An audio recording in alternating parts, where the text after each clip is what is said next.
ಸ್ಫೋಟದ ಬಗ್ಗೆ ಪೊಲೀಸರು ತನಿಖೆ ನಡೆಸ್ತಾ ಇದ್ದಾರೆ. ತನಿಖೆ ಮುಂದುವರಿತಾ ಇದೆ ಅಂತ. ತನಿಖೆಯ ಬಳಿಕ ಸ್ಫೋಟ ನಡೆದ ವಿವರ ತಿಳಿಯುತ್ತೆ.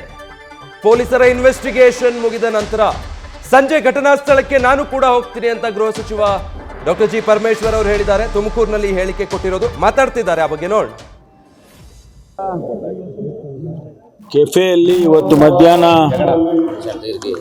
ಬ್ಲಾಸ್ಟ್ ಆಗಿದೆ. ಬ್ಲಾಸ್ಟು ಯಾವ ರೀತಿ ಆಯಿತು ಮತ್ತು ಯಾರು ಮಾಡಿದ್ದಾರೆ ಅಥವಾ ಅದೇ ಆಗಿದೆಯಾ ಅದೆಲ್ಲವನ್ನು ಕೂಡ ಈಗಾಗಲೇ ಸ್ಥಳ ಪರಿಶೀಲನೆಯನ್ನು ನಮ್ಮ ಕಮಿಷನರು DG ಅವರು ಎಲ್ಲ ಮಾಡಿದ್ದಾರೆ. ಜೊತೆಗೆ ಅಲ್ಲಿ FSL ಟೀಮ್ ಕೂಡ ಹೋಗಿದೆ, ಬಾಂಬ್ ಸ್ಕ್ವಾಡ್ ಕೂಡ ಹೋಗಿದೆ. ಅವೆಲ್ಲವನ್ನು ಕೂಡ ಸ್ಯಾಂಪಲ್ಸು ಅದೆಲ್ಲ ಕಲೆಕ್ಟ್ ಮಾಡಿದ ಮೇಲೆ ಅದರ ಮೂಲ ಏನು ಅಂಥೇಳಿ ಗೊತ್ತಾಗುತ್ತೆ.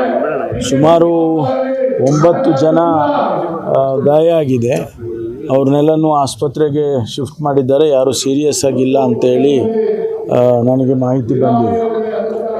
ನಾನು ಕೂಡ ಭವಿಷ್ಯ ಇವತ್ತು ಸಂಜೆ ಅಥವಾ ನಾಳೆ ಬೆಳಿಗ್ಗೆ ಅಲ್ಲಿಗೆ ಸ್ಥಳಕ್ಕೆ ಭೇಟಿ ಕೊಡ್ತೇನೆ.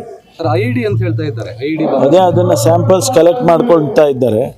ಬಹುಶಃ ಇಷ್ಟೊತ್ತಿಗೆ ಆಗಲೇ ಕಲೆಕ್ಟ್ ಮಾಡ್ಕೊಂಡಿದ್ದಾರೆ. ಅದನ್ನು ಪರಿಶೀಲನೆ ಮಾಡಿ ಒಂದು ವೇಳೆ ಅದರ ಕುರುಹುಗಳೇನಾದರೂ ಸಿಕ್ಕಿದರೆ ಅದರ ಮುಂದಿನ ತನಿಖೆಯನ್ನು ಮಾಡ್ತೇವೆ. ಒಂದು ವೇಳೆ ಅವರು ಹೇಳಿಕೆಗಳು ಬಂದಿದೆ ಅಷ್ಟೇ.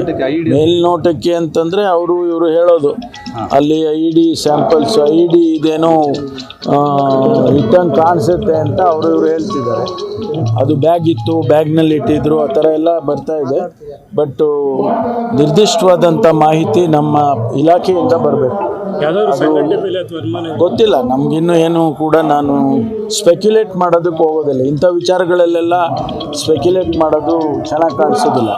ಆದ್ದರಿಂದ ನಮ್ಮ ಇಲಾಖೆಯ ರಿಪೋರ್ಟ್ ಬರೋವರೆಗೂ ನಾನೇನು ಪ್ರತಿಕ್ರಿಯೆಯನ್ನು ಮಾಡೋಕ್ಕೆ ಹೋಗೋದಿಲ್ಲ. ಸಂಘಟನೆಯವರು ಆ ಥರ ಏನಾದರೂ ಸರ್. ನ್ಯೂಸ್ ಫಸ್ಟ್ ನಿರ್ಭೀತಿಯಿಂದ ನಿಮ್ಮ ಪರವಾಗಿ.